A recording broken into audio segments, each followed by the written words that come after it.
We do find that more people are paying for news online, but growth is still focused on a few big countries and just a few big brands. So we're suggesting that the limits of subscription models will become a bit clearer in the next year or so. Secondly, we find that concerns about misinformation are actually changing behavior.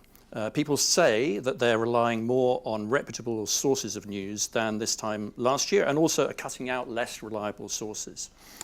Thirdly, on the other hand, we find that trust in news continues to fall, with people complaining about news overload and negativity. In the social space, people say they're spending less time now with Facebook and more time with Instagram and YouTube, and particularly WhatsApp, as the shift to private messaging picks up space. And finally, we're bullish on podcasting, which continues to grow in many countries, and especially, of course, popular with the young. Our data shows some growth, but this is really focused, as I say, on a number of a small number of countries. So the US up 16%, up still at 16%, but up from 9% in 2016. So a big growth over that period. The UK has shown this year a small increase, 9 to 9%. And then Nordic countries really continue to lead the world. So 23% on average, but Norway up again this year, 4 percentage points to 34%. But in general, looking across some of the larger countries we've been tracking, the average remains around 10%. And apart from that bump, which you see in the US in 2016, most of the big countries are pretty similar. More than that, we see that the growth is confined to just a few big publishers, suggesting that winner-takes-all dynamics may be at play, or winner-takes-most dynamics. These are fit figures actually for digital-only subscriptions in the US, which shows how well some big publishers are doing, but this is clearly not universal. Indeed, a recent Business Insider poll shows that half of all news subscriptions in the US go to these three publishers. And our data shows that subscribers to online news tend to be better educated, richer, and more interested in news. In other words, most publishers are chasing the same relatively small pool of people. And more evidence of that comes when we look at the number of subscriptions that each individual takes out. So this chart incorporates everything. So Guardian-style contributions, subs like the Times, or subs that other people pay for, like the Financial Times, all of that. But even then, we see the vast majority of people who pay are only prepared to pay for one subscription. And this is true for richer and more educated people too. A further complication is news is now competing with subscription services online. There are many of them, obviously Netflix and Spotify, and they often provide a benchmark for value, but also for price. So if you put all this together, this suggests that it may be hard to grow high-price single-title subscriptions for all but the strongest brands, which is one of the reasons why publishers are really looking hard now at differentiated pricing, bundling, student offers, and other ways of persuading a wider group of people to pay. Another big trend that we highlighted last year is the move to private messaging of groups, and since then, of course, it's being pushed by Facebook as part of its new strategy. But what does that actually look like? Well, at an overall level, this is a chart which shows the use of networks for any purpose, and it's the average of 12 countries we've been following since 2014. And you can see that Facebook and Twitter are pretty much flat, but look how fast WhatsApp has grown, and also Instagram, the purple line. This is a chart which shows reach, but we also asked this year about time spent, whether people are spending more time or less time, and we find that in the UK, people are spending much less time with Facebook, substantially more time with both WhatsApp and Instagram. This is the news usage over time. News usage over time is also a fascinating chart around social. What you can see is how Facebook has become less important since 2016, partly because of those algorithm changes. But again, WhatsApp and Instagram are growing fastest for news.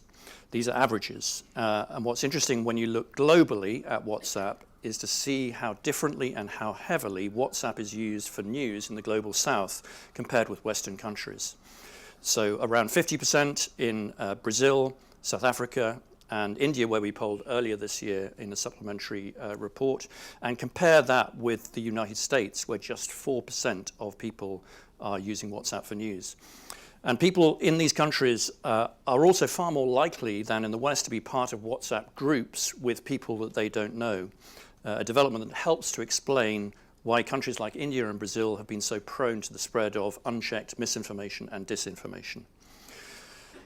Globally, concern about what's real and what's fake in terms of news on the internet is rising in many countries, not just in countries like Brazil, but also here in the UK, where it jumped 12 percentage points in 1 year, from 58% to 70%. And this is surprising, given that there doesn't seem to be much evidence of the explosion of genuinely false news. A more likely explanation is the extremely prominent media coverage of the issue over the last year. Either way, this concern does seem to be changing behavior in a way that may benefit some publishers. Across countries, we find that more than a quarter, 26%, say they're now relying on more reputable sources, and that rises to 40% in the US. Now, we left it up to respondents to define what they meant by reputable, but here's just one quote. This is Chloe, one of the people we interviewed in the UK, talking about brands with a track record, which fortunately for this panel includes the BBC and The Guardian. Overall, we find a relatively high level of satisfaction about the speed and responsiveness of the news media. So 62% overall, 73% actually in the UK.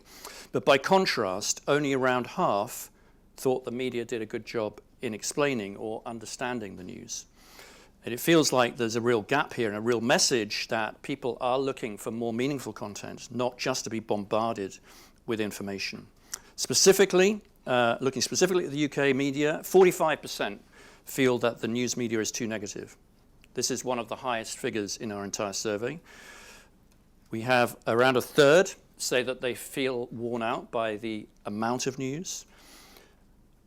35% say that they avoid the news sometimes or often, and that figure is up 7 percentage points on 2 years ago. Again, the increase is the largest in our survey. Any idea why? Audio and podcasts, and specifically we see these increasing in many countries. So on average now, 36% listen to a podcast at least once a month. And in terms of news podcasts specifically, news and politics, 15%. The demographics skew incredibly young, partly because they're always connected to smartphones and headphones, and partly just because of easier distribution, partly because the content itself is getting better and exploding. You can see there The Guardian podcast, one of dozens of new podcasts launched in the last year. In terms of motivations, why are people consuming podcasts? For the youngest groups here, this is by age, it's more about entertainment, so passing the time or a change from music. But for older age groups, it's much more about learning. It's about personal progression. It's about keeping updated as well. And in interviews with young people, it really comes down to, we found 3 sort of core things. So firstly, multitasking and convenience. It's just really easy. Podcasts kind of wash over you, and it's something you can do while you're doing something else. Secondly, control. This is the generation. The younger generation prefers to self-schedule, and podcasts allows you to do that. You don't depend on a scheduler. And then finally, diversity, which I think is critical, of voices and experience. So this isn't just stuffy one-way radio. It's something different.